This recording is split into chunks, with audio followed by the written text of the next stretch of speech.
powder coating industry is a $500 million business per year. So before we going more into powder coating, I quickly introduce CSCM. So I work for CSCM. We employ roughly 450 people. We are close to industry, very close to geographic location. The headquarters is in Neuchâtel. We have regional centers in Basel-Muttenz, Zurich, La Alpnach, close to Lucerne, and Landquart. We focus on three main pillars. One is precision manufacturing, the other one is sustainable energy, and the middle, the largest one, is digitalization, all aspects of it, from tiny sensors to computing power, to the whole data science, to the deep learning. Myself, I'm responsible for robotics and machine learning, which is a very interesting combination. So we deal about robotics, image processing, a lot of control, and the deep learning part. We do this since a very long time, since more than 10 years. And why do we do the whole deep learning? So we use computer in the past always for tasks which are humans not really good in. An exact calculation of a value, we can estimate very well. But calculation, this is done by computers. So what now if you would like to do computers tasks where humans are very strong in? For example, if I say, find all the chairs in the room. Very easy, you look around, you can even count them very fast. If you have a traditional algorithm to find the chairs, most likely will start somewhere here on the top. No chair, still no chair. Very stupid. So, and if you ask Google what's a chair, that's the answer. So for humans, for us, very easy. If you want to train an algorithm who can deal with all these kind of separate chairs, and even decide, is it the comfortable one? Is it the ugly one? Is it someone I would like to buy? Then it's getting really, really difficult with traditional algorithms. So if you would like to solve a problem like that, 6 similar situations where you have a chair and you would like to say, okay, where is the chair, segment it and localize it, we try to copy the human brain. So we have many neurons, they are all connected with synapses and they can pass information through. Some activate, they fire like hell. Some others, they are activated for something else, so they keep quiet. And this is what we do in software. We build then these neural networks. I painted here 6 neurons as an entry level. Usually we talk about 1,000, the second layer another 1,000, each of them fully connected. We have already 1 million parameters which we have to adjust and train. And this we do over many, many different layers down, up to 40 layers down. That's why we call the whole thing a deep learning. If you train now such a brain with we've seen in the previous talks, with input data, you label them, and then you train the brain, it can be very well doing this exact job. Find the chair, classify even the chair, and put this then in the image where it is. We started with the whole thing in 2008, so 11 years ago. There was no GPU acceleration. If you had to train a neural network, we talk about like 10 million or even more parameters, it took more than 24 hours, so a little bit a difficult task when you have to think about, okay, should I compile, because then I have to wait 24 hours. Thanks to NVIDIA, GPU power, this gets now really, really fast. You can do this in a couple of minutes. We created a startup, VD, 2012, which was then acquired 2 years ago from Cognex in Boston, one of the largest image processing providers in the world, which makes us a little bit proud because they didn't went to the Silicon Valley for the negotiation of the deal. They came to Alpnach, to Switzerland, to deal with that. In the last year, we didn't stop after this transfer to Cognex. We refined the architectures, we had new solutions, and we had last year quite a nice success with a project we have with the Swiss Railway, SBB, and we had in the Forbes an article and a worldwide webinar together with NVIDIA. So this proves we are on a very high level how to apply, how to deal with this neural network, with the whole technology. If you go now into powder coating, if you observe the chair you are sitting on, you see the steel legs, they are somehow coated.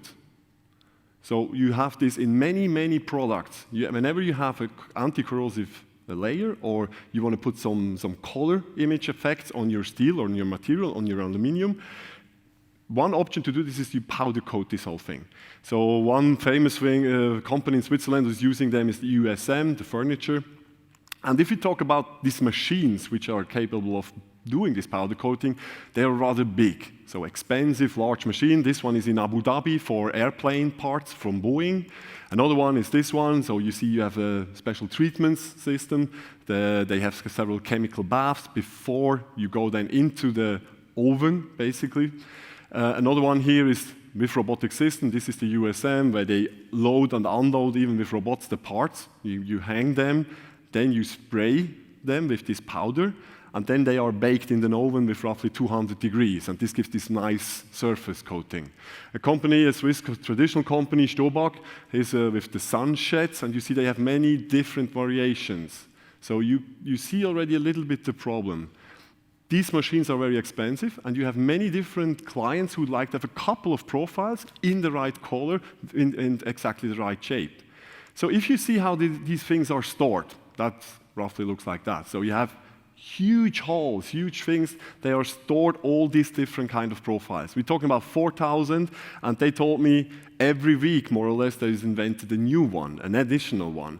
As long as they're stored like that, you have the number, you have a wrapping, that's fine. But if you provide this now to the powder coating machine, it looks more or less like that. So you have small batch size, because you just want to build a small sunshed on the roof. So you want to have exactly these profiles, hopefully the right ones, with your specific color. How do you identify them now uniquely? If you would print a barcode on it, it's a little bit difficult to identify it after the powder coating. I mean, you spray something, you bake it. RFID, there are RFID tags which you can heat up to 200 degrees, but then it's a cost factor. Today they work like that. So the whole rack is full with these papers. On each paper is the color, the client, and the profile. And hopefully they really take the right one and deliver it at the end of the day to the right client back with the right color.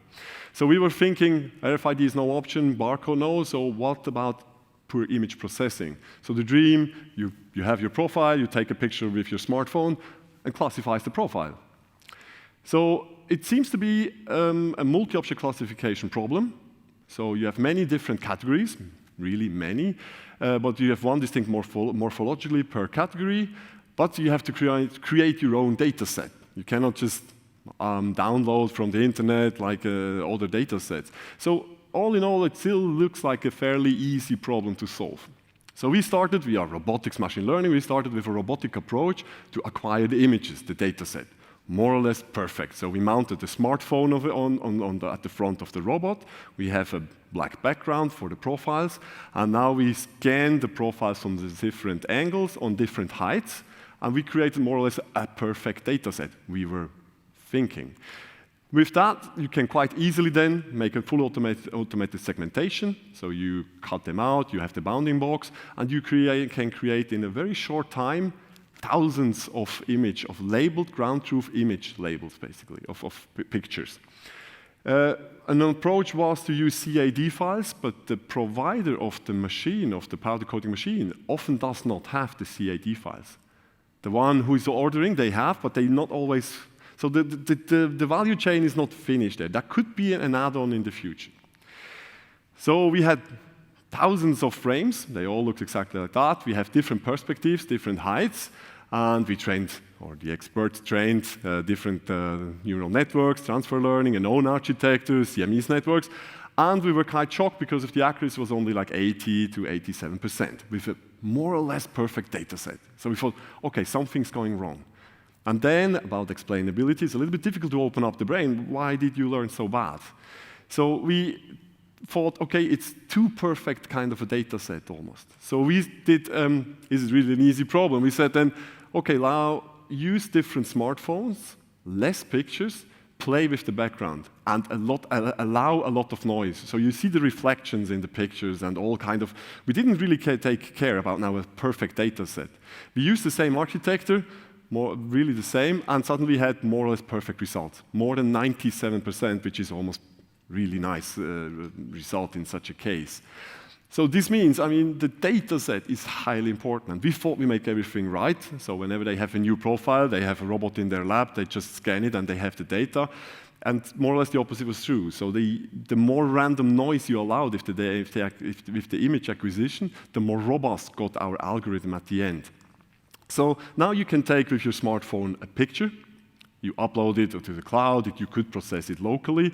The neural network detects then the class and providing the three top results to the client, especially for the beginning, for the first phase. That's a good benefit. So even if something is wrong, he says, oh, it's the second best. So he can choose. We get this information back, and then you can retrain the neural network. I have here a small video. So we have all these different profiles.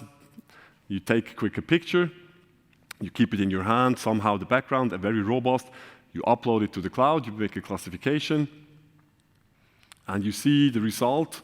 Even the trained image in the database looks completely different.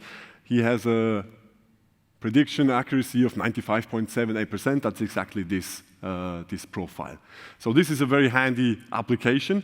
We trained it only with like 30, 40 profiles. So we didn't ramp it up now to 3,000, 4,000, 5,000, 6,000 profiles. That's then a different story.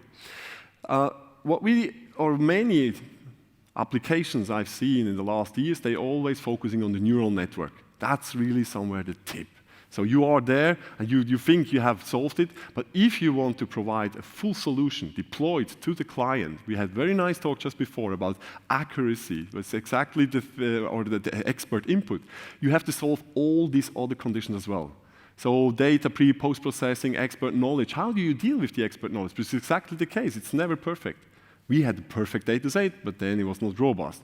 So we have to deal with different problems in this specific case. But that's something you have to solve. It's not the neural network. This is more or less commodity. There are now 13 companies out there just providing perfect solutions you can buy, solving the neural network problem. But they don't want to solve your final problem. They just want to sell you a license. So that's a little bit different if you want to talk about deploying deep neural networks to industry. One small example. So if you have a classification problem. Usually what you do, you have a neural network, and the output layer, for each class, you have one neuron.